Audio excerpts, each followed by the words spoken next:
Assalamualaikum warahmatullahi wabarakatuh.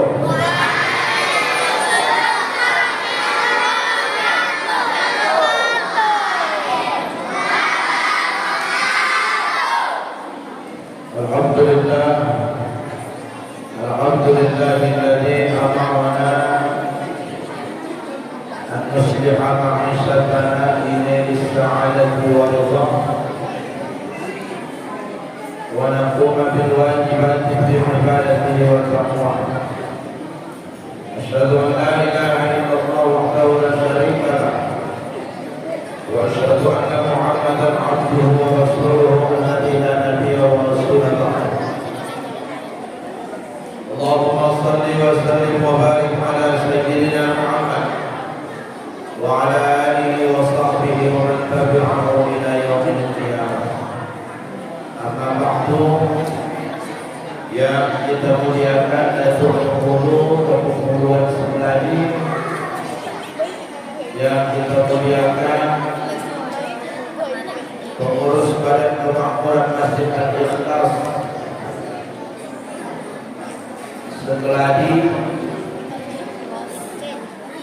yang kita muliakan Al-Ustaz Pembina Rumah Quran Darul Hafizin Semladi,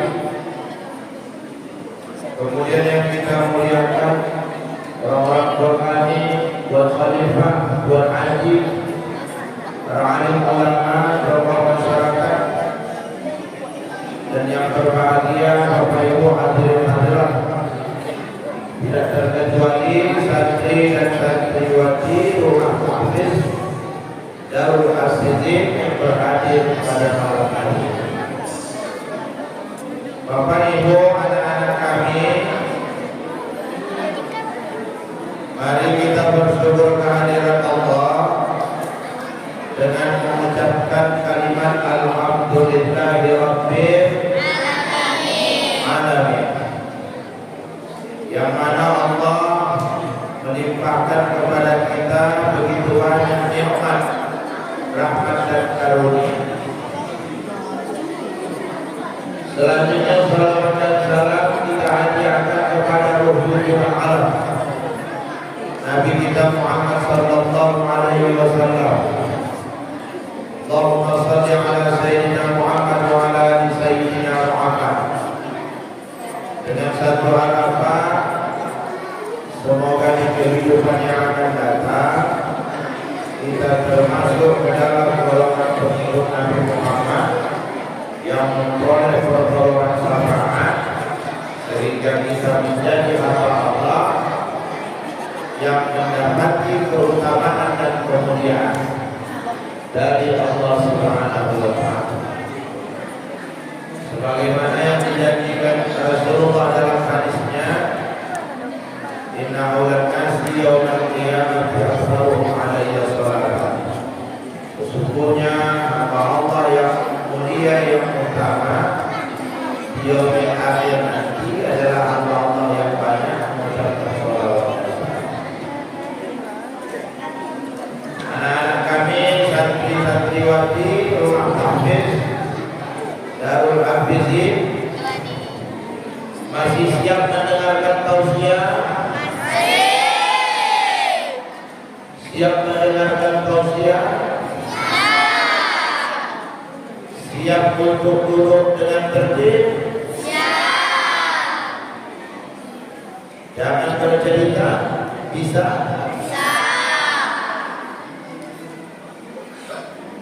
Bapak Ibu, anak-anak kami jamaah yang dimuliakan oleh Allah, malam hari ini kita berkumpul di rumah Allah Masjid Al-Ikhlas dalam rangka menyemarakan siar agama, memperingati Isra dan Mi'raj Nabi kita Muhammad, sekaligus menyambut kedatangan bulan suci Ramadan tahun 1445 Hijriah 2024 Masehi.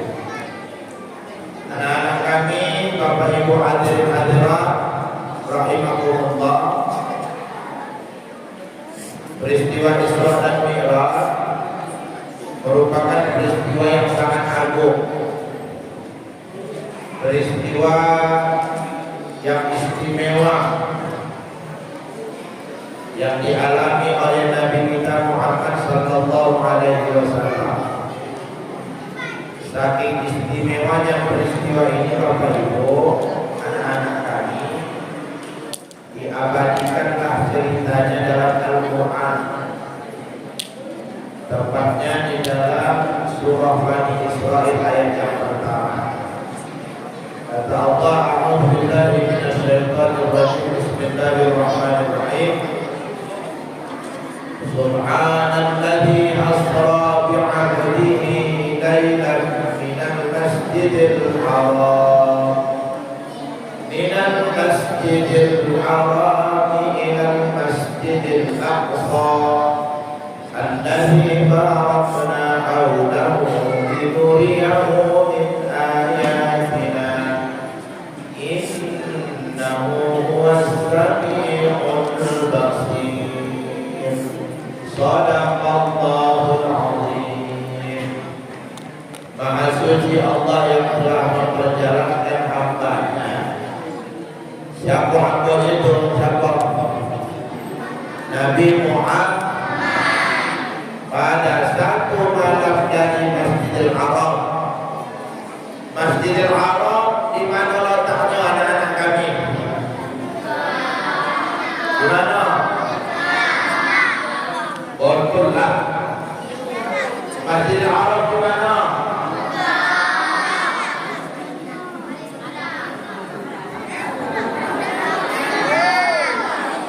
Di mana Masjidil Haram? Di Makkah. Minal Masjidil Haram ilal Masjidil Aqsa. Dari Masjidil Haram yang letaknya di Makkah ke Masjidil Aqsa letaknya di mana? Palestina. Kalau Masjid Jami di mana Masjid Jami? Segala dihirin. Masjid Al-Islam?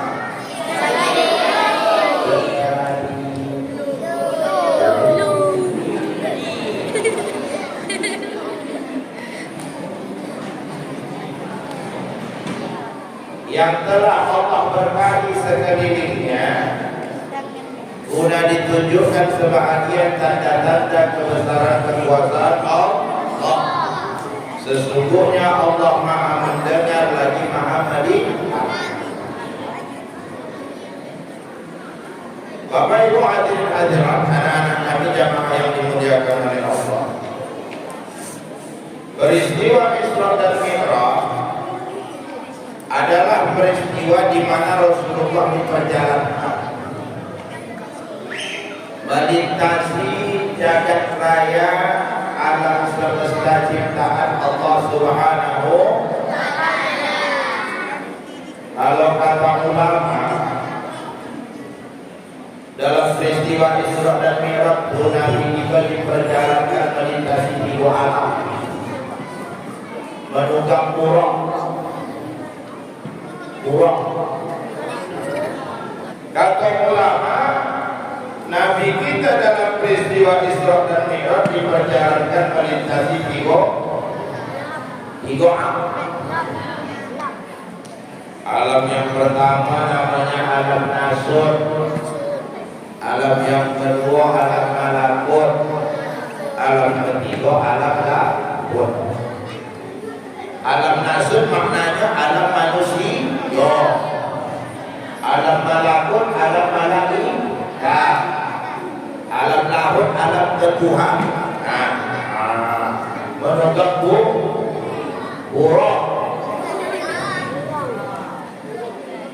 Buruk itu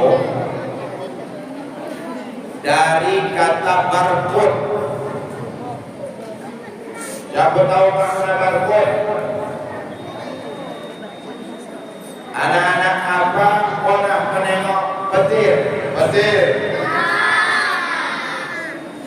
Sebelum petir berbunyi kan ada kilatan cahaya. Itulah yang disebut barcode ini namanya kalau bahasa orang Melayu. Kilat. Baru berbunyi dia. Ya kan?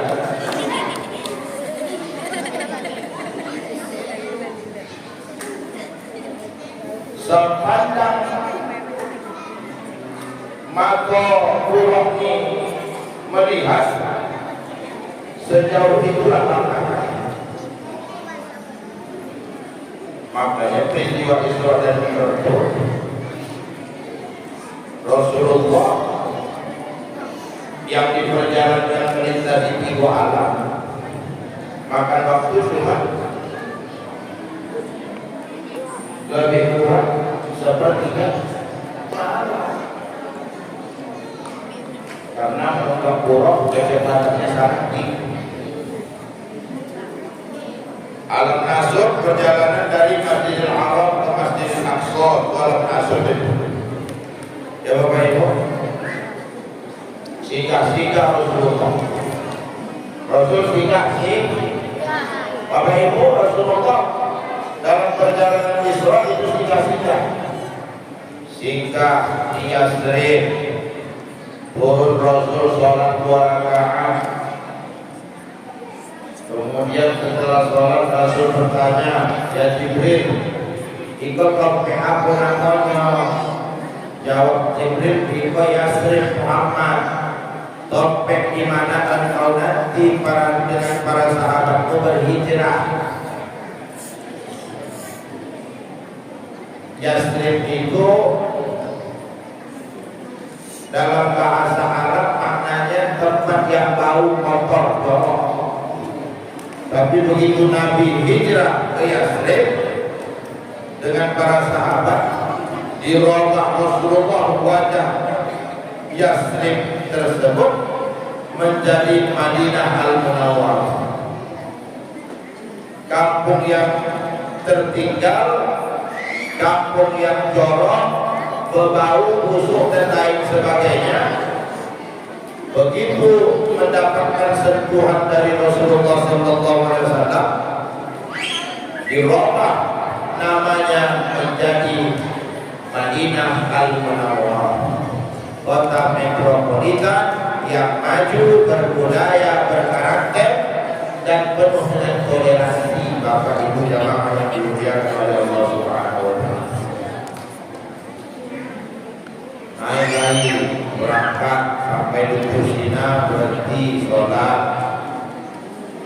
Tanya lagi, ini topik apa ya Jibril? Itu topik Bukit Kusina, di mana Nabi Musa alaihissalam menerima wahyu dari Allah Subhanahu wa taala. Naik lagi berangkat lagi sampai di Baitul Aqim. Tanya lagi sama Rasulullah, itu topik apa Jibril? Topik kelahiran Nabi Isa alaihissalam, putra Maryam binti Imran, wanita suci yang tak pernah disorot laki-laki. Berangkat lagi sampai ke Masjidil Aqsa di Palestina. Mengapa Rasulullah berhenti dalam perjalanan Isra tersebut?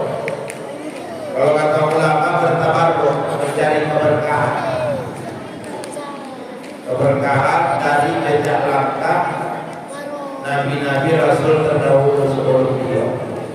Dan itulah akhlak sang ibu yang dijadikan dalil oleh orang tua kita dulu ketika mereka berkunjung menziarahi makam-makam para wali-wali Allah, tuan-tuan syekh, tuan-tuan guru, tuan khalifah. Jadi bertabarruk mencari keberkahan Allah lewat jejak langkah orang-orang saleh terdahulu. Kenapa? Karena orang-orang dulu itu lebih istiqomah beribadah daripada yang ini.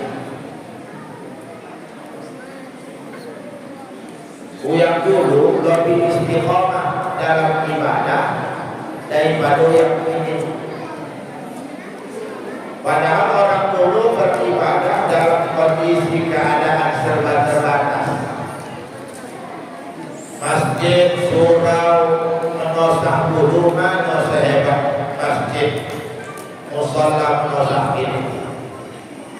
dulu ini awak budak-budak sekoci-koci itu awak. Masjid di kampung kita dindingnya papan. Dinding papan mati. Lantainya punah. Kalau yang lantai punah itu ya bagus itu, bapak sampai ibu. Ada yang lantainya terbuat dari anyaman bambu. Itu yang bahaya anyaman bambu. Salah-salah gelek awak, aja. Sampai atau samping kau menyanyi karena sodi mendoa-doa imam. Kalau ditanya kenapa tu menyanyi sodi? Tak sodi apa? Kau tu jawabin, kita jawabin. Bila tanya bambu, tanya dan buat bisa ibu bodoh. Dari bodoh tu bodoh. Istri kalau ada, dulu mana ada istri, pakai pelito, lampu titik. Kalau yang ini jauhnya lampu titik, sampai dibuat Allah yang amat bagi terinspirasi dengan lampu titik yang ada di Masjid Mushola Surau untuk penerangan. Dibuatnya lagu judul berita hidup. Hidup ini bagai lampu dinding yang dinyalakan di malam hari. Apabila minyak sudah kering, ia jalan pasti bakal sendiri. Demikian juga hidup manusia. Selama hidup di dunia ini, bila dah tutup umur usia, putuslah hubungan di sana. Setelah Tuhan tinggalkan dunia, alam yang lain pula menanti. Apakah anda dapat kurnia? Itu melihat amalnya di sana insan cermas dan bimbang, tak dapat lagi buat alasan. Di sana insan cermas dan bimbang, tak dapat lagi buat alasan. Guru dan bayi akan ditimbang, kedua akan balasan. Kita hidup terinspirasi Allah yang amat bagi lagi.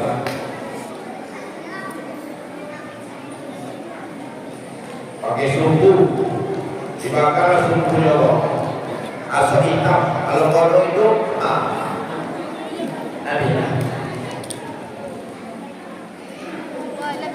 jangan hasil pilihan itu kaya waktu itu. Asalkan sholat maghrib buyut yang awak dulu memenuhi masjid, musola, surau, nosah dan lain sebagainya. Yang kita takbir Allahu Akbar, nyamuk pun keselenta datang menginginkan dia. Nyamuk dulu tolong-tolong membuat setolak jempol. Ini dia wajib karena berevolusi. Itu dia berevolusi. Tapi yang dulu memang tahan dia istiqomah, tidak terganggu dia dengan hal-hal yang seperti ini. Sedangkan yang ini apa yang kurang? Tak ada apa-apa itu. Rumah ibadah saya lalak-lalak masih ada yang sebelah saya IP angin setiap sudut, dinding beton, lantai keramik, granit, tiang kemah limo menunjukkan rukun Islam ya.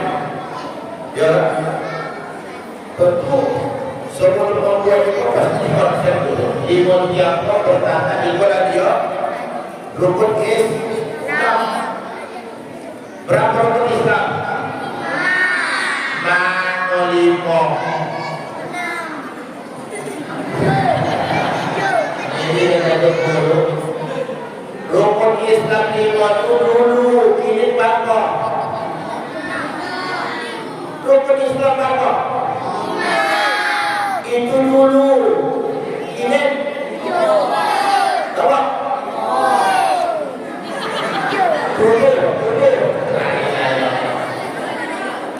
Makanya kita menunjukkan bahwa pentingnya menanamkan nilai agama di dua kelas.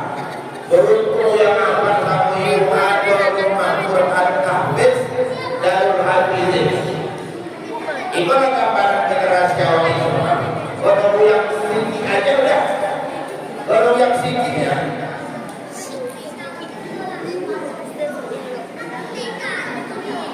Kan ibu yang singgi aja. Berapa rukun Islam?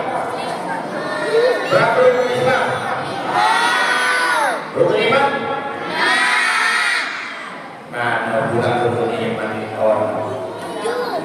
Itu dulu warna ini. Ada jauh 87. Gitu. Sampai kiamat esok nanti yang namanya rukun Islam tetap lima, rukun iman tetap orang. Sampai kiamat jangan terpengaruh walaupun yang menyebutkan rukun Islam itu orang 78, iman itu 789, ya, walaupun dia seorang Ustaz Kiai Habib, itu salah. Sampai kiamat rukun Islam 5, rukun iman ya.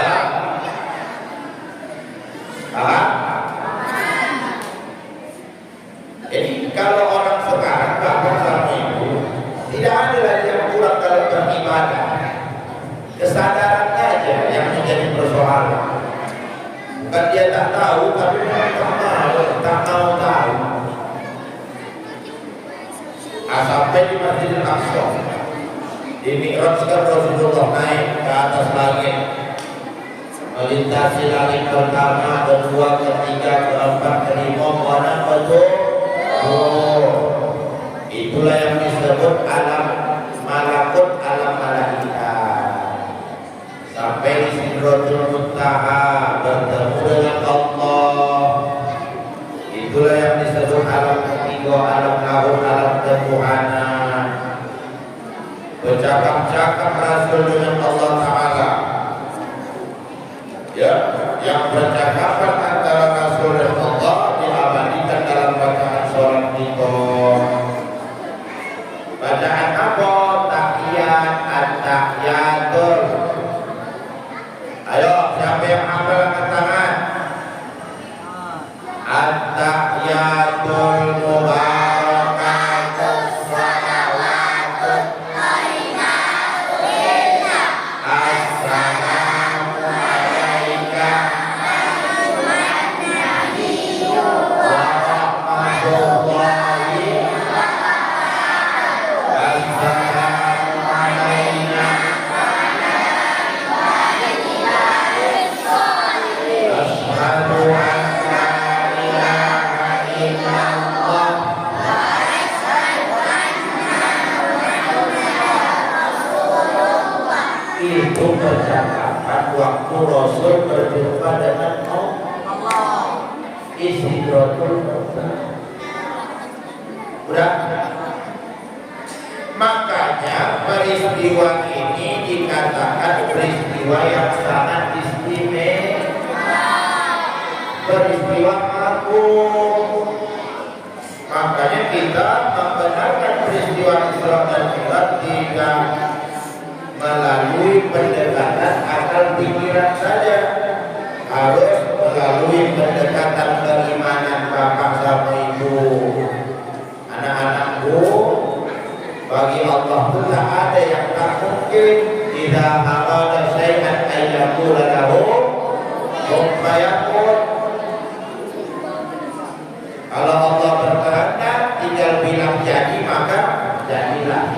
Peristiwa Isra dan Mi'raj apa sama ibu, anak-anak kami itu kehendak Allah. Maka dari itu di awal ayat digunakan kalimat tasbih Subhanallah Maha Suci Allah, menunjukkan kebesaran Allah Subhanahu wa Ta'ala.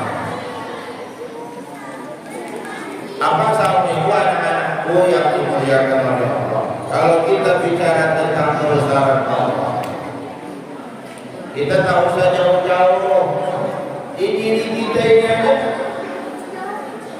Berapa banyak kebesaran Allah Subhanahu wa Ta'ala. Anak-anak nanti pulang ke rumah, kaca di rumah ada kaca. Nanti begitu masuk ke rumah, coba berdiri di muka kaca, buka kopiah, buka lokai. Yang kepala kita ini ada rambut. Coba tanya rambut, siapa yang menciptakan engkau di atas kepalamu? Kalau rambut bisa bercakap, maka dia akan menjawab Allah Subhanahu. Bisa ditampakkan menciptakan rambut? Tidak bisa. Bisa tidak Allah menciptakan kita tanpa rambut? Botak semua. Bisa. Tapi tak ganteng, tak cantik kita. Makanya disebutkan rambut ini fungsinya sebagai mahkota. Abi koning ada rambut dari dua alisma. Abi alisma ada manto, dengan manto kita bisa melihat keindahan dunia. Ada hijau, sepesek-pesek hijau anak apa doa, lubangnya letak ke bawah, betul? Ada lubang hijau anak apa yang kaca? Kalau sampai mati aja lah. Apalagi kalau dalam musim hujan ini menampung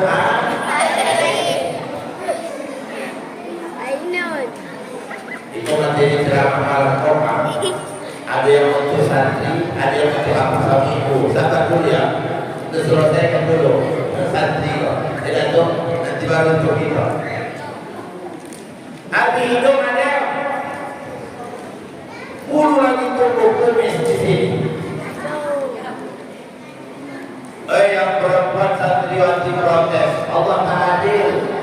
Kawan kami santri dikasih kumis, kami tidak pun. Kalau seperti ini paling kumis mau. Oh, seram lagi tengoknya. Mau kemana adik? Itu menghadap ke kumis, mau pulang bangkit. Allah kasih itu rambut sama santri, anak rambutnya sama santriwati. Kalau ada lisan, mulut dan lain sebagainya. Ini bukti kebesaran Allah Subhanahu wa Ta'ala. Anak-anakku, bapak ibu jamaah yang dimuliakan oleh Allah. Kalau kita hitung jumlah manusia ini di dunia, itu hampir 7 miliar banyak. Tapi coba tengok, kita buktikan kebesaran Allah. Dari hampir 7 miliar jumlah kita manusia yang ada di dunia Allah, coba tengok malam orang, termasuk kita di antara yang hampir 7 miliar. Coba kita tengok kiri kanan muka belakang, ada tidak yang mukanya sama dengan kita? Tidak ada. Itu membuktikan kebesaran Allah Subhanahu wa Ta'ala. Kemudian bapak sama ibu anak-anak kami yang paling penting lagi untuk dirinya adalah peristiwa ini kan historisnya diturunkan perintah ibadah sholat kepada Nabi untuk disampaikan kepada kita Allah umat Nabi Muhammad Sallallahu Alaihi Wasallam. Yang mana ibadah sholat ini adalah ibadah yang paling utama. Saking pentingnya ibadah sholat Quran ini, dikatakan Rasul dia sebagai tiang tonggaknya agama yang mendirikan sholat berarti dia mendirikan bangunan agama, yang meninggalkan sholat berarti dia menghancurkan bangunan agama. Begitulah kedudukan sholat dalam agama kita Islam. Tapi hari ini abang sama ibu, anak-anak kami, coba kita tengok. Kita introspeksi dulu diri kita, muhasabah. Bagaimana sholat kita kepada Allah Subhanahu wa Ta'ala? Bagaimana umat Islam mensikapi perintah sholat yang diterima Nabi dalam peristiwa Isra dan Mi'raj, perjalanan melintasi jagat raya alam semesta ciptaan Allah Ta'ala. Sangat ironis apa sama ibu. Umat Islam sekarang bukan tak tahu akan perintah sholat, tapi memang tak mau tahu. Tak sedikit orang Islam di luar sana yang mengaku beriman sama Allah, sudah bersunat, tapi biasa-biasa saja meninggalkan kewajiban sholatnya kepada Allah. Bahkan maaf, apa sama ibu, anak-anak kita ini mayoritasnya tak sembahyang kepada Allah. Macam mana lah kita boleh coba? Padahal Allah sudah mengingatkan, ya ayyuhalladzina amanu qu anfusakum wa ahlikum nar. Wahai orang-orang yang beriman, hindarkan dirimu, keluargamu dari siksa api neraka. Di ayat yang lain Allah katakan wa'mur ahlaka bis-shalah, dan perintahkan keluargamu untuk sholat. Tanggung jawab membawa anakmu untuk taat kepada Allah berada di pundak kita ayah hormatnya. Tapi hari ini tengoklah wajah kehidupan anak-anak kita, mayoritas tak sembahyang kepada Allah Ta'ala.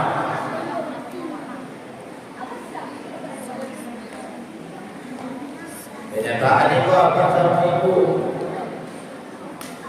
Makanya jangan heran kalau dunia anak sekarang itu cenderung kepada kesesatan daripada kebaikan. Penyebabnya apa? Boleh disebutkan apa dalam Al-Quran? Fakhalafa min ba'dihim khalqun adha'u shalah wa ittaba'u syahawat fasawfa yalqawna ghayya. Akan datang satu generasi setelah mereka yang hancur akhlaknya, rusak perilakunya. Penyebabnya dua hal. Yang pertama meninggalkan sholat, yang kedua memperturutkan hawa nafsu. Inilah dia masuk.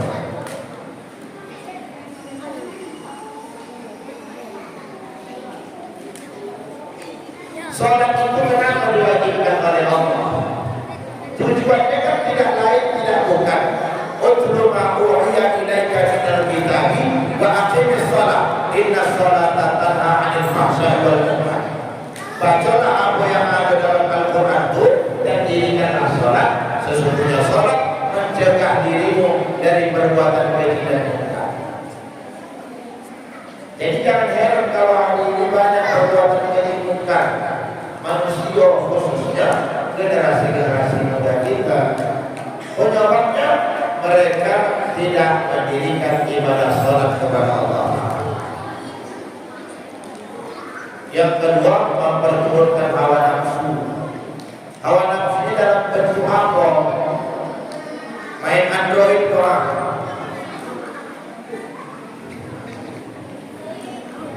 Kadang tak seimbang. Di dalam rumah itu ada 5 anak. Tak seimbangnya di mana? Ya. Kelima anaknya masing-masing punya Android. Tapi ditengok anak-anaknya di rumah pun satu orang pun tak punya Al-Quran. Android masing-masing ada, tapi Al-Quran tak punya. Macam mana kita hendak mewujudkan keluarga yang Quran kalau yang seperti itulah bodoh? Maka saya katakan tadi, beruntung apa sama ibu di kampung kita mau berdiri rumah tahfiz Al-Quran Darul Hafizin.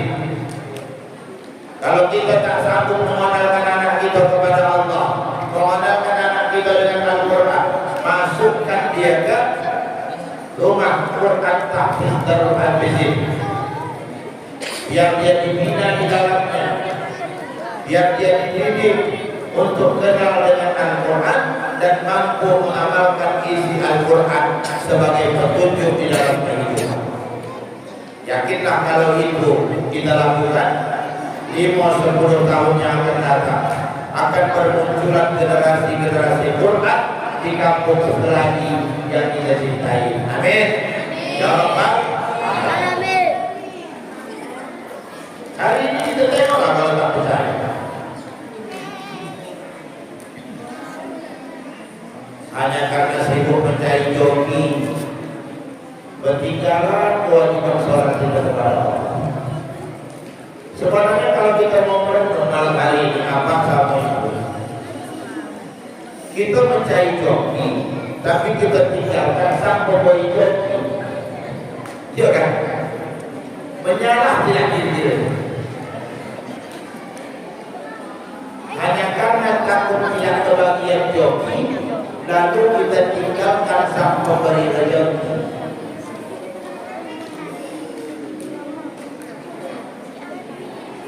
Sibuk mencari joki ke seluruh hari. Ada yang berangkat pagi, balik kota, ada yang pulang siang, balik malam, ada yang mandah ke dalam kota, 3 sekali balik. Ada yang sekali itu tak balik-balik.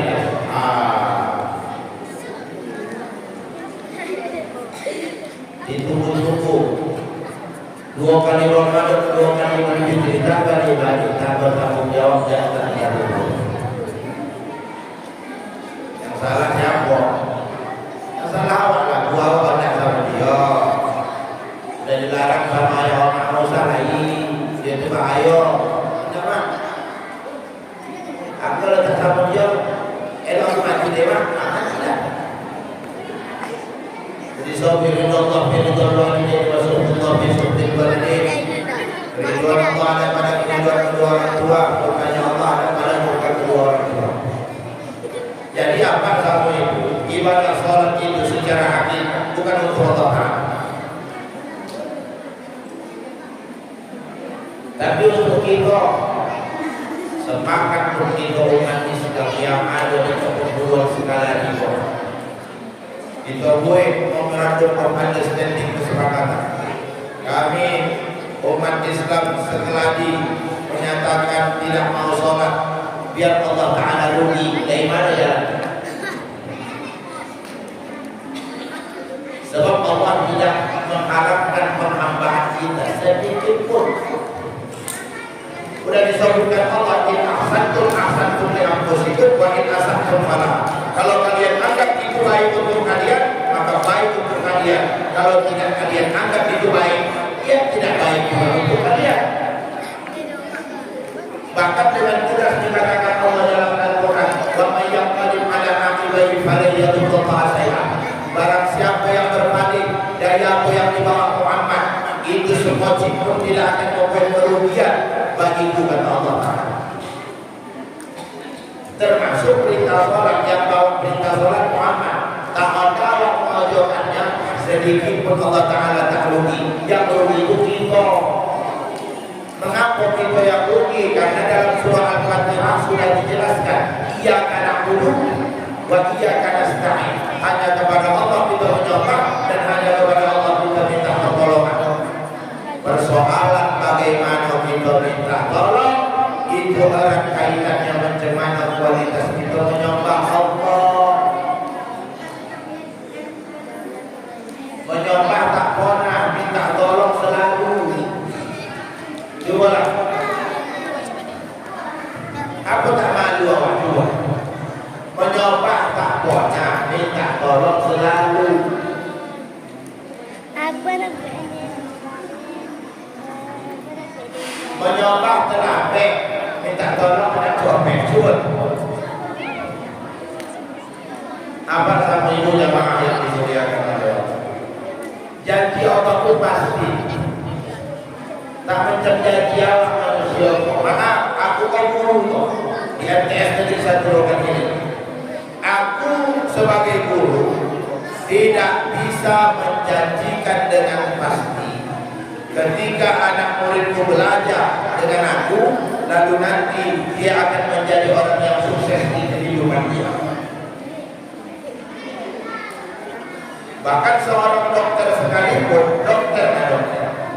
dia tidak bisa berjanji kalau pasien dexamethasone lalu pasien itu bisa sembuh langsung. Tapi Allah katakan, kalau kalian perbaiki kualitas sholat kalian, aku akan perbaiki kualitas hidup kalian. Hari ini mengapa banyak di antara kita yang galau, yang frustasi, banyak yang menghadapi kesulitan, kesempitan, kesusahan dan lain sebagainya. Tahu saja jauh-jauh koreksi, ya koreksi ketaatan kita mengerjakan perintah Allah. Berbeda itu. Ada sebuah testimoni cerita terjadi dialog antara ustadz dan tukang pangkas. Suatu hari Pak Ustadz datang ke tukang pangkas memangkaskan rambutnya. Waktu proses memangkas itu berlangsung, terjadilah kecakapan. Kata si tukang pangkas, Ustadz percaya tidak Allah Tuhan? Percaya lah, kata Pak Ustadz. Kenapa rupanya Pak? Kalau aku tak percaya Allah Tuhan, kata si tukang pangkas. Mak dalam hati Ustadz, bahaya kajian Jokowi. Alasan Bapak mengatakan Allah Ta'ala Bapak, kalau memang Allah Ta'ala di luar sana banyak kali itu manusia yang hidup di bawah garis kefakiran, kemiskinan, kesusahan, kemelaratan, penderitaan dan lain sebagainya, kepedihan. Kalau memang Allah Ta'ala, tentu Dia tidak akan membiarkan mereka hidup seperti itu. Mana dia? Mana dia? Jadi yang Ustaz tadi tak bisa menjawab. Sampai akhirnya selesai pangkas dibayar, Ustaz pun keluar. Begitu sampai di luar, disitulah Allah memberikan ilham sama si Ustaz. Adalah laki-laki berambut gondrong, panjang, tak terurus rambutnya. Dibawa si Ustaz ke tukang pangkas tadi. Abu dia bilang, Pak, Bapak tahu tidak kalau di dunia ini tak ada tukang pangkas? Kenapa Ustaz bilang begitu? Aku kan tukang pangkas. Kalau memang ada tukang pangkas di dunia ini, dia tidak akan membiarkan laki-laki ini rambutnya seperti koal. Lalu apa kata si tukang pangkas? Pak Ustaz, jangan salahkan aku, salahkan dia. Dia yang tidak mau datang kepadaku, minta pangkaskan rambutnya. Topek, kata Pak Ustaz. Itulah jawaban dari pertanyaanmu tadi. Bukan Allah itu yang tak ada, tapi manusia yang susah, manusia yang menderita, yang shopping dan lain sebagainya itu, yang tak mau datang kepada Allah, minta selesaikan persoalannya dalam kehidupan. Itulah yang terjadi kini nampak sama ibu.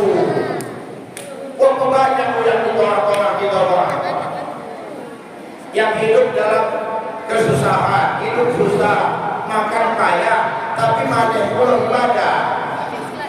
Seriusnya si ibu mencari joki. Apa takut tak kebahagiaan joki? Joki itu yang ditolakkan Allah masing-masing itu tidak akan pernah tertukar. Joki Pak Ustaz, joki aku, joki aku pemuluh, joki dia tidak akan tertukar. Joki Pak Ustaz, joki Ustaz kau aku pemuluh tidak akan tertukar. Karena sudah dijamin Allah sudah, wa ma min dabbatin fil ardi illa 'ala Allahi rizquha. Tidak ada satu makhluk pun yang kecuali jokinya. Sudah utamakan masing-masing. Jadi mengapa sampai meninggalkan kewajiban sholat? Coba ada para manusia ini kok. Tak ditengoknya bukti-bukti kebesaran Allah ini kok. Tak layak nak kita meninggalkan kewajiban sholat. Tak layak, serius betul.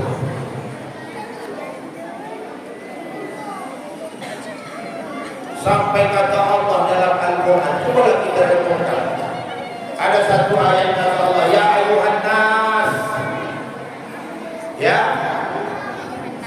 Dalam Al-Quran itu kata Allah Ta'ala, ya ayuhan insan, ya ayuhan insan, ma gharraka bi rabbikal karim.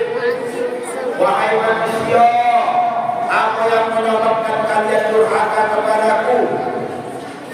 Alladzi khalaqaka fasawwaka fa'adala. Padahal akulah yang telah menciptakan kalian, aku sempurnakan penciptaan kalian dari ujung rambut sampai ke ujung kaki. Dalam surah Yasin, setiap malam Jumat kita baca ini, awalam yaral insanu anna khalaqnahu min nutfatin fa idza huwa khasimun mubin. Mengapa manusia tidak berpikir pakai otaknya bahwa kamilah yang telah menciptakan dia dari air yang hina, tapi sekarang dia menjadi musuh yang nyata bagi kami. Kata Allah.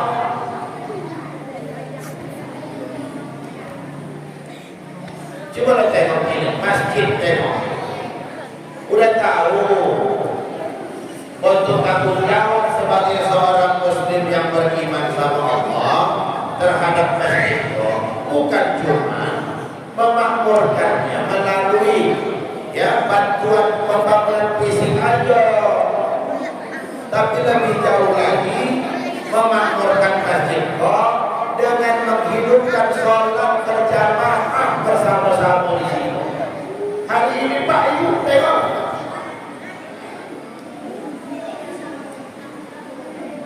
masjid ditinggalkan. Waktu yang adalah kita juga sedang kelas yang berjamaah. Itu tengoklah rumah Allah ini. Apa yang kurang? Tak ada yang kurang.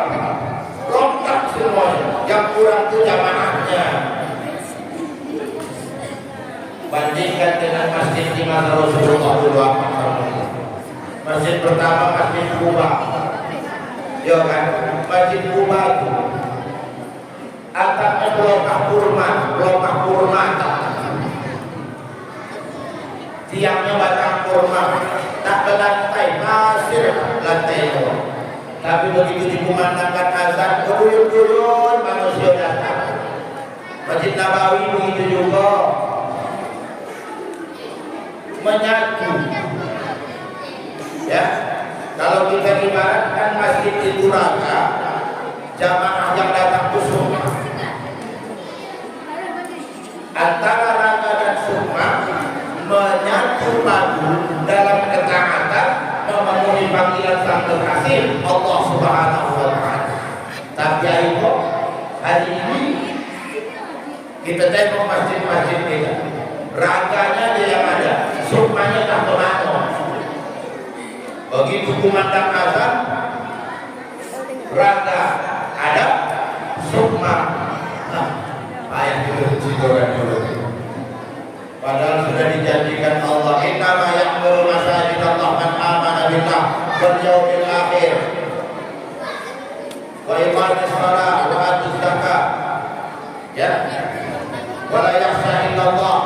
Orang-orang yang memakmurkan masjid-masjid Allah itu adalah orang-orang yang beriman kepada Allah, orang-orang yang mendirikan ibadah salat, menunaikan zakat dan tidak pernah takut kepada siapapun kecuali Allah Ta'ala.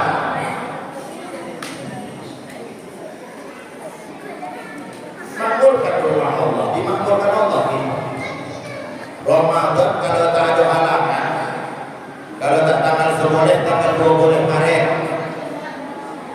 ya kalau itu terserahlah. Ya, ada itu yang seboleh Muhammadiyah, ada yang itu Kementerian Agama 2 boleh. Ya, Dua-duanya ada dalil, metodenya berbeda-beda. Tak usah saling tuding siapa yang paling betul, siapa yang salah. Yang penting laksanakan aja dalam puasa. Berjumpa kita dengan Ramadan, bulan yang penuh dengan kemuliaan. Kemuliaan Ramadan tidak akan kita dapatkan di bulan-bulan lain apa sampai. Maka dari itu niatkanlah di Ramadan tahun ini kita harus bisa melakukan perubahan-perubahan menuju kualitas diri sehingga mencapai predikat takwa dari Allah Taala. Mengapa begitu? Karena setiap tahun kalau kita tengok umat Islam dibagi menjadi 3 kelompok dalam mensikapi datangnya Ramadan. Yang pertama, umat Islam yang menjadikan Ramadan sebagai bulan biasa-biasa saja. Yang kedua, umat Islam yang menjadikan Ramadan sebagai bulan musliman. Yang ketiga, umat Islam yang menjadikan Ramadan sebagai bulan penumpahan diri. 3 kelompok ada itu apa itu? Ya. Yang pertama, umat Islam yang menjadikan Ramadan sebagai bulan biasa-biasa saja. Maknanya apa? Sebelum datang Ramadan dia jauh dari Allah. Jumpa pun dia dengan Ramadan, dia tetap jauh dari Allah. Sebelum Ramadan dia makan siang, masuk di Ramadan dia tetap makan siang. Tambah pokok dulu tapi jalannya. Itu yang pokok-pokok tapi jalan waktu ayah yang pokok itu bukan yang Kristen, yang Islam. Artinya dia tidak terpengaruh dengan tawaran-tawaran kemuliaan yang disampaikan oleh Ramadan. Yang kedua, kelompok orang Islam yang menjadikan Ramadan sebagai bulan musliman. Kita tengok nanti di Ramadan, gairah beribadah cukup tinggi. Gairah beribadah cukup tinggi. Kalau tak percaya, di malam pertama tarawih Masjid Al-Ikhlas berfoto dengan jamaah, hampir pojok jamaah. Tadarus Quran, ya, sedekah dan lain sebagainya. Tapi sangat disayangkan, begitu Ramadan disupoi, segala ketaatan yang kita buat di Ramadan ikut juga persis macam musiman. Musim rambutan banyak rambutan, musim durian banyak durian. Habis musim rambutan, tak ada lagi rambutan. Habis musim durian, tak ada lagi durian. Yang ketiga, kelompok yang Islam yang menjadikan Ramadan sebagai bulan penumpahan diri. Ditumpahnya dirinya, sadar dia bahwa bisa jadi ini Ramadan terakhir untuk dia. Entah sampai tak tidak tahu buka, bahkan tahu wajah yang tinggal sekian hari lagi belum tentu kita bisa berjumpa. Ramadan itu yang pasti datang, yang tak pasti itu kita apa sama itu. Makanya ditompah diri, ya, biar menjadi hamba Allah yang betul-betul melaksanakan ketaatan ibadah kepada Allah. Bahkan nilai penyembahan diri itu tidak hanya di Ramadan saja. Sekalipun Ramadan berlalu meninggalkan kita nanti, kita tetap dalam ketaatan kepada Allah Subhanahu wa Ta'ala. Jadi apa nama itu di antara yang 3 kok 01, 02, 03, mana kelakuan kita yang paling banyak? Di 01 yang menjadikan Ramadan sebagai bulan biasa-biasa saja. 02 yang menjadikan Ramadan sebagai bulan muslimah. Yang ketiga yang menjadikan Ramadan sebagai bulan penumpahan diri. Kita di kosong yang mana? 02. Nah, yang menjadikan Ramadan sebagai bulan muslimah, yang banyakan melindungi itu. Udah cinta itu ya? Iya kan? Jadi makanya tompah diri itu, karena begitu Pak, Ramadan itu kalau kita ibaratkan dia seperti lembaga pendidikan yang menawarkan program penumpahan diri secara menyeluruh. Ya, yang diborong nilai akidah dan nilai akhlak di situ. Nilai akidah maksudnya dengan berpuasa di bulan suci Ramadan kita dididik menjadi hamba Allah yang punya kesalihan pribadi. Kesalihan pribadi. Maknanya apa? Ibadah puasa kan berbeda dengan ibadah lain. Kalau ibadah lain bersifat terbuka ya. puasa tertutup, rahasia. Ada juga ibu pulana, ibu pulana sedang sembahyang nampak sembahyang, rukuk sujud nampak. Ada juga 4 bulan sedang membayar zakat nampak. Ada nampak ibu dan nampak dua sedang membayar syukuran pada Mustafa. Keduri keberangkatan haji sekampung tahu. Tapi kalau puasa siapa yang tahu apa samanya? Puasa siapa yang tahu? Apa sahur sama ibu? Ya kan? Sahur sama apa orang? Habis sahur supaya subuh sama. Begitu sampai pagi apa buangnya kojo? Ya kan? Kebetulan kojo apa arah ke Ranau. Apa kalau kojo yang mobilnya Honda? Kalau naik Honda, tolong diservis mesinnya, di stang-stangnya. Kenapa stang kok perlu di setel? Karena biasanya kalau udah bermasalah siang hari, juga tiba-tiba stang Honda kok bisa membelok ke rumah makan ya? Kenapa tolong setelkan? Yang salah itu stang Honda, bukan yang membawa. Ya, memang tak ada utang stang Honda kok betul. Yang salah itu belok ya. Ya. Begitu anak balik ke sini, membeloklah stang Honda ke rumah makan. Batallah puasa. Makan berdapur di situ. Balik rumah.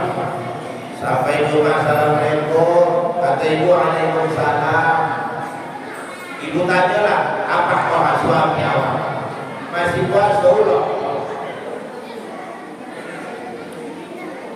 Itu kalau ibu yang bertanya, ulang kepada penampil menjawab itu.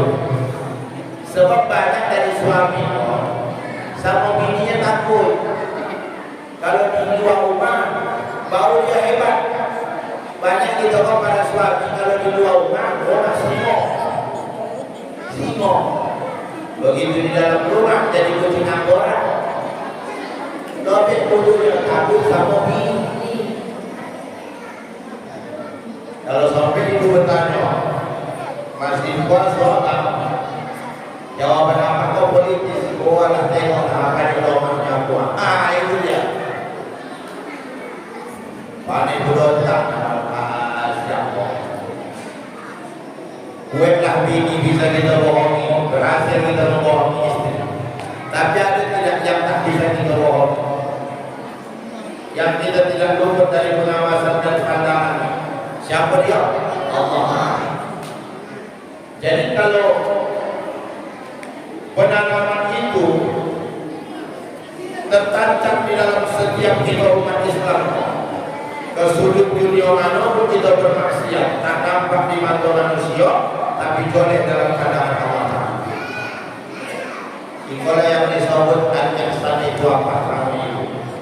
Mahwan ihsan, al-ihsan al-kahurullah ka'adhaka tarahu, fa'illam takun tarahu fa'innahu yaraka. Sobahlah Allah, seakan-akan engkau melihat Allah. Kalau kau tak bisa melihat Allah, yakinkan dirimu bahwa engkau dilihat Allah Subhanahu wa ta'ala. Itu. Yang kedua, puasa di bulan suci Ramadan itu membantu kita menjadi manusia yang memiliki kesalahan sosial. Kenapa kita dilaporkan dari mulai terbit fajar sampai terbenam matahari? Lebih kurang interval waktunya seboleh 2 jam. Biar supaya tumbuh dalam diri kita kepekaan, kepedulian terhadap sesama. Kita dilaporkan biar muncul kesadaran untuk membantu saudara-saudara kita yang hidupnya kurang beruntung seperti kita ini. Banyak saudara kita hidupnya 2 kali kefakiran dan kemiskinan. Keluarkanlah zakat dari harta yang dititipkan Allah yang betul. Keluarkan infak sedekahnya, ulurkan tangan membantu mereka. Itulah dia fungsi puasa. Dilaparkan kita, dihauskan kita, biar ringan kita. Beginilah siksa kita cuma menahannya lebih kurang seboleh dua boleh jam. Sedangkan saudara kita yang fakir miskin itu hampir setiap hari dalam kehidupan dia dari lapar dan haus itu yang dihadapi. Keluarkanlah. Jangan konek-konek dengan harta itu. Harta kau bakal ditinggalkan. 3 hal yang akan menyertai kita kalau meninggal dunia. Yang pertama keluarga, yang kedua harta, yang ketiga amal ibadah. Waktu jasad dimasukkan apa sama ibu? 2 tinggal di dunia, 1 yang setia beriman. 2 yang tinggal di dunia apa? Keluarga, harta. Yang masuk ke dalam amal ibadah. Donti kita membela-bela bini di dunia, mencarikan nafkah untuk bini. Isu tinggal juga. Ibu, mana ada bini yang ada itu sama kalau mampu itu? Kan ada. Mulai dari makannya, awak cairkan, perawatan kulit kau, body bodak kau bukan yang murah, yang mahal. MS Glow, yang bahan waterproof anti air. Makanya orang-orang kini kalau ditengok mukanya putih-putih, ya, muka putih, tongku hitam, ilata MS Glow mana? Muka putih, terbuka jilbab tengok tongku hitam, semua lawan. Palsunya putih buko. Oh iyalah, tak mungkin tak boleh MS Glow mau didulurkan ke semua badan. Mampu kalau tak makan, mahal kan? Bodak pipa atau tak, bodak pipa kok murah belum. Tak ada bahan waterproofnya, anti air tak ada. Jadi kalau keringat bercempek-cempek, tak putihnya itu, tak ratok. Kalau di bawah undangan bini yang pakai bodak pipa kok kesian apa? Apalagi kalau sompet ya, berontak panen loh, kekeringan kan dia kan? Makan tojo, rondak, koma, tambah bodeh, 2 dalam. Ajaib bodak pipa kok. Tengok bini ke bodak pipa kok malah dia. Pada kesian tengok dia malah. Apa mak? Muka dia macam buah kundur. Buah kundur. Kalau orang sekolah kau ni rata. Harta tinggal. Yang setia menemani amal ibadah. Termasuklah sedekah. Karena di dalam Al-Quran orang-orang yang sudah meninggal dunia itu minta sama Allah, "Laula akhartani ila ajalin qarib fasaddaqu wa akum minas salihin." Dua Allah, kami mohon kembalikan kami ke kehidupan dunia walau sesaat. Niscaya kami akan menyedekahkan semua harta yang kami punya. Ternyata ta'arul gunanya sama kami ketika berada di alam kubur. Iya, kita ibu kalau bersedekah rumusnya pakai rumus minimal, tak nak pakai yang maksimal. Ya kan ibu, usah ibu segaya. Padahal di dalam dompet ibu ya, duit 100.000, 50, 20, 10, 5.000, 2.000, 2.000 lomba. Satu yang lama, satu yang baru. Datanglah yang minta sedekah. Duit berapa yang keluar? Jujur. Hah? Duit berapa? Bertantung kucing kalau saksi itu gitu lagi. Aku bukan akan meremehkan ibu. Rata-rata model di toko kalau ibadah menyangkut harta, hitung-hitung aja panik kalau. Duit berapa yang keluar? 2.000. Yang lama yang baru? Yang lama. Saksi itu keluar lagi duit yang lama mana? Yang tak salat ini tak doakan pula dong. Tolong doakan aku ya, panjang umur, sehat badan, murah joki. La ilaha illallah. Udah 2.000 rupiah. Minta doakan panjang umur, sehat badan, murah joki. Aku kata malaikat usah dicatat lain, dia yang ibu. Udah 2.000 duit lama. Minta doakan panjang umur,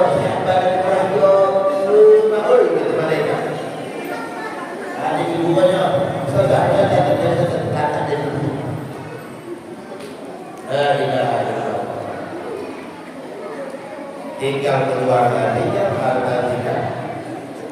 Amal ibadah salah satunya sedekah. Makanya puasa di bulan suci Ramadan membentuk kita menjadi pribadi-pribadi yang punya kepekaan kepedulian terhadap sesama. Itu dia.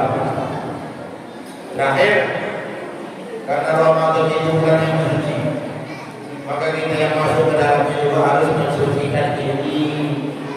Saya selalu sawi sama pak sama ibu, dosa minta terbagi gua, dosa basah, dosa koin, dosa basah, dosa sama Allah. Banyak minta Allah yang kita tinggalkan, kita lalaikan, ubahlah, bertaubat, jangan diulang lagi menyesali perbuatan tersebut. Kalau dulu sholat kita banyak pembicaraan, ini jangan lagi madu Allah sama Allah. Apa buatan kita mencoba? Apa hebatnya kita coba? Berapa banyak tingginya pangkat jabatan awak, berapa banyak banyak harta kekayaan awak. Apa tak pernah kita mendoakan kata ulama-ulama syarat untuk bahagia itu tak lain tak bukan adalah ketaatan, bukan pangkat jabatan, bukan harta. Makanya lafaz azan itu hayya 'alas shalah, hayya 'alal falah. Mari kita sholat, mari meraih kemenangan. Artinya apa? Kalau anak orang sholat dulu, kan begitu. Ya kan? Kalau anak bahagia, tahan dulu. Tak ada lafaz azan hayya 'alal falah, hayya 'alas shalah. Mari meraih kemenangan, mari kita sholat. Dari mana jalannya? Susah-susah lawan dulu beribadah taat sama Allah, barulah raih kemenangan dan kebahagiaan. Apa-apa awak sama Allah. Udah itu, dosa poin kalau dosa sesama awak. Ya ibu apa? Ibu, kalau masih ada laki kita minta maaf sama laki ya ibu. Jangan malu-malu ya ibu. Istri pun paling poin minta maaf sama laki. Apalah masalah itu. Malu namanya. Iya. Coba tengok laki orang kalau takkan tahu yang pun. Tak jadi apa lagi tahu. Serius. Ajaknya laki. Dunia akhirat dia tanggung jawab. Kesian awak menengok. Ketika membela ibu tinggalan kewajiban dia kepada Allah. Ya. Dia kalau berdosa sendiri dia tanggung sendiri. Kalau ibu berdosa itu tidak dia menanggungnya. Cubalah bayangkan. Kasihan awak. Kalau tak percaya ibu kasihan sama laki. Tengah malam waktu naik. Ya 1:30, 2:30. Hidup malam tu nak. Tengok muka laki. Baki ibu tengok muka laki yang sedang hidup terputus tu. Mana? Oh, oi. Ada cocok dengan dia balik. Serius nak? Tengok muka laki. Jatuh kasihan awak. Malam. Dulu hangkeningnya logam ini berkerut, kulit tengok malah. Apalagi kalau sampai mengorok-ngorok bau. Ada laki kok, saking rotinya bau. Soal baunya 3 macam.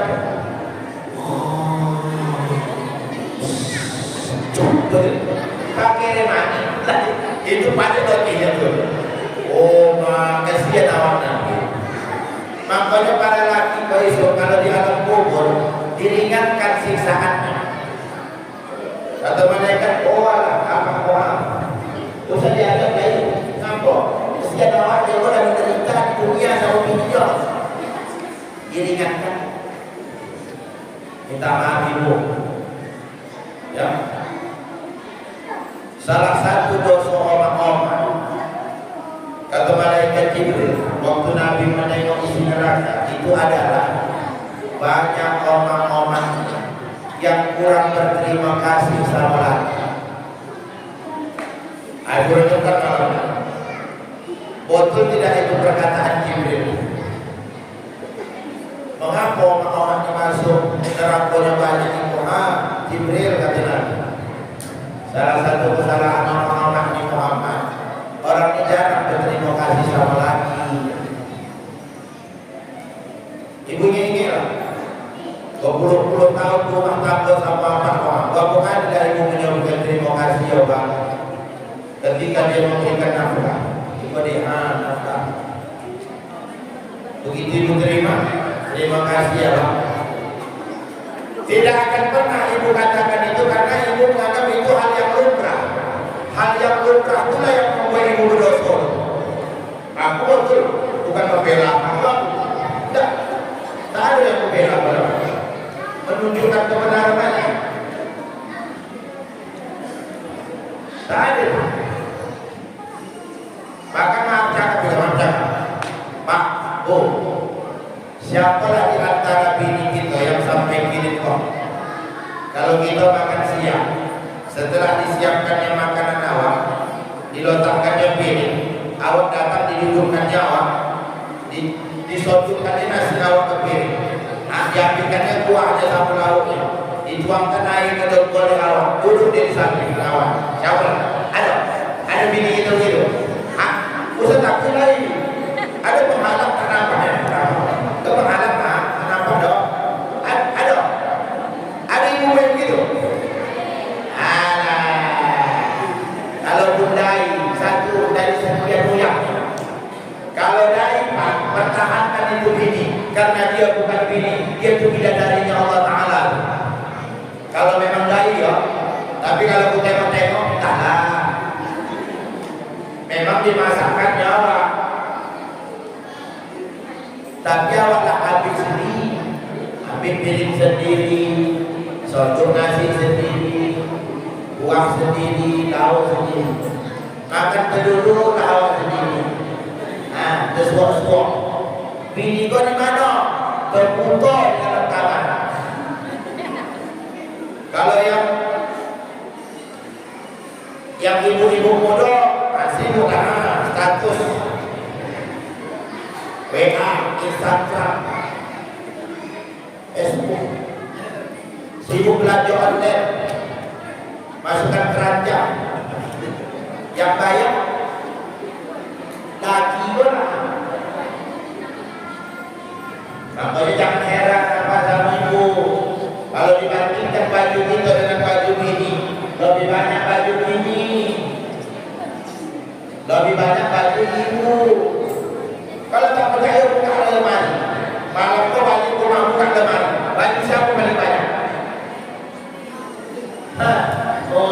Kami tak balakan konting bona dengan seragam bola.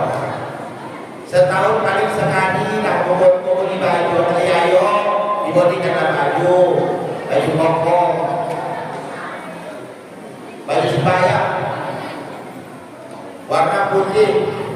Asli dilaya-laya baju warna buka jadi kuning. Sementara baju ibu tahu apa pasang, buka lemari, baju bini bergantung semua. Baju awak berlipet dari bawah. Bila lagi kau banyak baju, waktu kampanye semalam lah, ambillah baju kaos partai. Baju kaos partai lo dijual sebagai punya kerja. Bawa ke donos hati, jadi kaitan, tak ada lagi. Bonus serangan pajak, tapi bagi serangan pajak. Habis pemilu, serangan jantung, tak ada. Mati lagi. Jadi minta maaf ibu sama apa juga nanti minta maaf sama ibu ya. Karena ibu sebenarnya tak banyak yang diharapkan dari kita lagi loh. Apa yang diminta bini dari kita cuma 2K, kasih sayang, kesetiaan, udah. Ibu kasih dia, sayangi dia dan setialah sama dia. Jangan khianati hati dia, saudara dikhianati dia. Ya, cuba awak kalau dikhianati, ada tidak? Pasti tahu tak? Makanya kasih istri, sayangi dia, muliakan dia. Ya kalau belum video ini bodikan orang FS belum tutup dia. Jangan yang bima. Mesti ada orang yang ngomongnya, ya terbuang mundur. Kalau masih hidup ayah hormat, minta maaf sama ayah hormat. Karena mereka adalah hamba Allah yang keramat, doanya diijabah Allah. Oma ayah tua begitu juga, jangan beda-bedakan pelayanan kita sama mereka. Kalau sudah tak ada lagi doakan, lakukan amal ibadah sebanyak-banyaknya, hadiahkan untuk mereka. Setelah itu bermaaf-maafkanlah sesama kita, hilangkanlah salah malah, iri dongki, dendam hasad dan lain sebagainya. Ibu, apa dalam bergaul sesama kita kok ingat satu hal, kalau ada 10 perbuatan saudara kita, 9 yang elok, 1 lah yang silap dia. Jangan yang ingin yang 1 saja, inginlah yang 9 yang elok itu. Banyak di antara kita kok yang malah tidak begitu. Kalau ada 10 perbuatan saudaranya, 9 yang elok, 1 lah yang salah dia. Yang selalu dicakap-cakapkan yang ingin pasti yang 1. Sementara yang 9 yang elok tidak pernah diungkapkan, tidak pernah teringat di benak kita. Jangan seperti itu. Kita pun ada yang sempurna. Maka dari itu sebelum bulan suci Ramadan tiba, mari kita saling bermaaf-maafan, bersalam-salaman, ya, karena salah satu ciri orang yang bertakwa itu adalah wal 'afina 'anil nas, suka meminta maaf dan suka memaafkan. Oke, setakat itulah tausiah agama yang dapat kami sampaikan. Mudah-mudahan bermanfaat bagi kita semua, ya. Melalui momentum peringatan Isra dan Mi'raj malam hari ini, kita tingkatkan ibadah salat kita kepada Allah. Jangan lagi ditinggalkan, jangan lagi dilalaikan, karena salat itu bukan kepentingan Allah, tapi kepentingan kita kepada Allah Sang Pencipta. Kalau Allah berkenan panjangkan umur kita jumpa dengan Ramadan tahun ini, maka pasanglah niat, jadikan Ramadan sebagai bulan penempaan diri. Jangan jadikan Ramadan sebagai bulan biasa-biasa saja, apalagi menjadikan Ramadan sebagai bulan muslimah. Kita tongkah diri kita dengan melaksanakan amal kebaikan sebanyak-banyaknya untuk modal kita nanti kembali ke hadapan Allah Subhanahu wa taala. Jangan pernah kendor, gas terus semangat kita dalam beribadah, baik di permulaan, pertengahan maupun akhir dari bulan suci Ramadan. Itulah yang mungkin dapat kami sampaikan. Lebih dan kurang kami mohon maaf. Akhirul kalam, billahi taufiq wal hidayah. Wassalamualaikum warahmatullahi wabarakatuh.